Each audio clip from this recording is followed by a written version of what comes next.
Pernah ngebayangin gak apa jadinya dunia tanpa formula ini? Mungkin sekarang kita tidak kenal apa itu mobil, kereta, kapal, bahkan pesawat. Dan parahnya, mungkin kita akan menjadi Tarzan di hutan tanpa adanya kemajuan. Keseimbangan kapal bermula dari satu formula ini. Formula ini mampu melahirkan ilmu-ilmu yang kita kenal sekarang. Namun, hanya sedikit dari kita yang belajar dan merenungi formula ini. Oleh karena itu, siap-siap kita akan meluncur dalam petualangan ke tempat ilmu pengetahuan ini berasal. Sebuah ilmu yang menjadi induk dari semua pelajaran yang ada di sekolah kita sekarang. Ini dia filosofi Archimedes dalam perkembangan ilmu pengetahuan. Hai sobat belajar, kita telah sampai nih di peradaban Yunani kuno. Tahukah kalian, pada zaman ini orang-orang memiliki kebebasan untuk mengungkapkan ide atau pendapatnya. Mereka juga senang menyelidiki atau berpikir secara kritis. Hal inilah yang membuat mereka menjadi ahli pikir yang terkenal, salah satunya Archimedes, yaitu penemu gaya apung sebelumnya. Archimedes kita kenal dengan ahli matematika, fisikawan, filsuf, dan juga astronom. Archimedes lahir pada 288 sebelum Masehi di sebuah kota pelabuhan Sirakusa. Nah, ayahnya bernama Pidiar, yaitu seorang astronom Yunani. Archimedes menempuh pendidikannya di Mesir dan diajarkan oleh matematikawan terkenal, yaitu Euclid. Setelah mendapatkan ilmu yang bermanfaat dari Euclid, akhirnya Archimedes menempuh pendidikannya selama bertahun-tahun dan kembali ke kota kelahirannya dan bersahabat dengan raja di sana. Raja tersebut yaitu Raja Hero kedua. Nah, Raja Hero kedua ini telah mengenal Archimedes begitu lama, dan raja ini memanfaatkan kecerdasan Archimedes dalam banyak hal, terutama dalam dunia peperangan.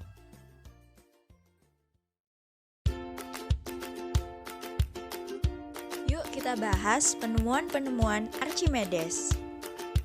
Temuan Archimedes yang paling terkenal adalah teori massa jenis, yaitu temuannya yang berhasil membuktikan bahwa mahkota Raja Hero II tidak terbuat dari emas murni, melainkan terdapat campuran perak. Saat Raja Hero II diserang oleh Romawi, Raja Hero II memerintahkan Archimedes untuk meningkatkan angkatan laut kerajaan, dan Archimedes pun menciptakan kapal yang sangat besar kala itu. Untuk mengeringkan kapalnya yang besar itu, Archimedes membuat sebuah alat namanya sekup Archimedes, digunakan untuk menyedot udara dari dek kapal, dan membuat sistem katrol untuk memudahkannya serta pasukannya memindahkan barang ke kapal. Perang terus berlanjut dan Archimedes menyusun banyak strategi, salah satunya menggunakan cermin. Dia memantulkan sinar matahari dan mengarahkannya kepada musuh, membuat musuh gerah dan tidak fokus saat memanah, sehingga hasil panahnya tidak tepat sasaran. Strategi lainnya yaitu dengan membuat sebuah derek yang dinamakan cakar Archimedes. Derek ini digunakan untuk membuat kapal musuh supaya kapalnya oleng dan akhirnya tenggelam. Sekarang, mari kita bahas penemuan Archimedes di bidang matematika. Dari semua pencapaian matematis yang dicapai oleh Archimedes, dia paling bangga dengan buku On the Sphere and Cylinder yang ditulisnya, yang membahas tentang bola dan tabung. Proporsi yang dipilihnya, yang pertama, permukaan suatu bola luasnya sama dengan 4 kali lingkaran besar dari bola itu. Proporsi yang kedua, jika sebuah bola dikelilingi oleh silinder yang tingginya sama dengan diameter bola, maka volume silinder itu 3/2 dari volume bola, dan luas permukaan silinder yang mengelilingi bola tersebut adalah 3/2 dari luas permukaan bola. Apakah selama ini kalian sudah tahu bahwa penentu nilai Pi ternyata adalah Archimedes?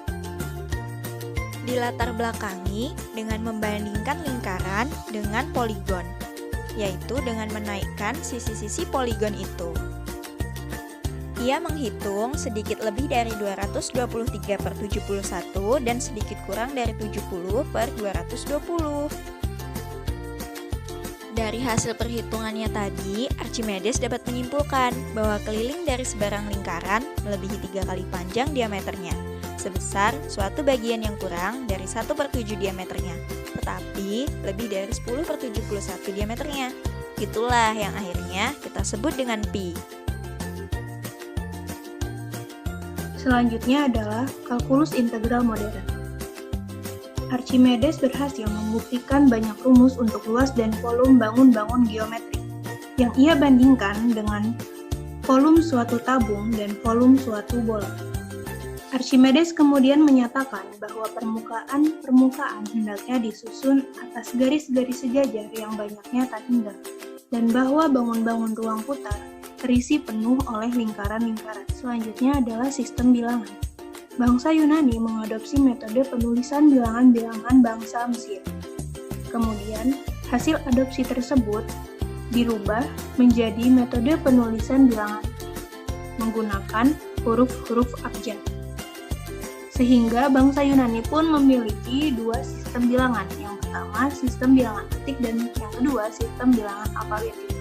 Untuk sistem atik, ini mempunyai 6 simbol bilangan untuk angka, yaitu 1, 5, 10, 100, dan 10.000. Dan juga ada sistem bilangan tahingga. Sistem bilangan tahingga ini untuk bilangan yang lebih dari bilangan 999. Kemudian dilakukanlah modifikasi atau penggabungan simbol dengan menambahkan subscript atau superscript. Dari sinilah Archimedes menemukan sistem bilangan tahingga. Masa kelam Archimedes terjadi pada tahun 212 sebelum Masehi. Archimedes yang sedang mengamati lingkarannya yang ia buat di atas pasir dan kemudian terhalang oleh bayangan hitam, dan ternyata datanglah sebuah tentara Romawi yang membawa pesan untuk membunuh Archimedes saat itu.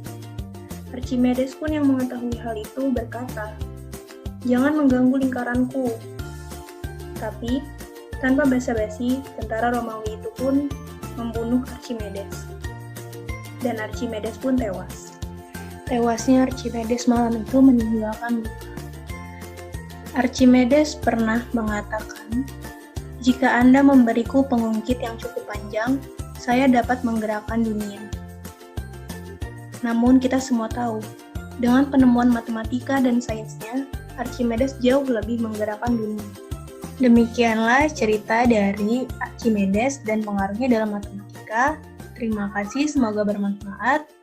Assalamualaikum warahmatullahi wabarakatuh.